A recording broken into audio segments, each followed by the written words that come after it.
আমরা জিতে গেছি। হ্যাঁ 4 উইকেটে। হ্যাঁ আমি বলেছিলাম না যে আমরা জিতবো হ্যাঁ ফাইনালে। একদম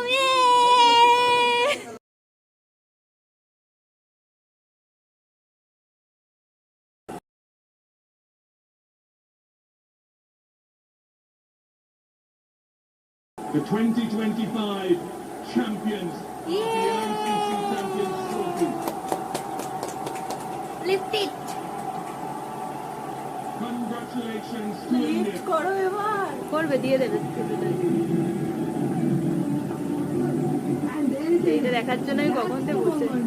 India victorious as champions of 3 ICC tournaments that they played in limited over. 23 team that has been built for global domination. Every single player that I have seen, a young Ravindra Jadeja, a young Virat Kohli, a young Rohit Sharma, where he was quite shocking. They are now here icons of the sport. একদম 2000 কত ছোট ছিল আর এখন icon হয়ে গেছে। To the 2023 World Cup. হ্যাঁ এইটার কথা বলছিলাম, লিফট করা। Champions Trophy lost to our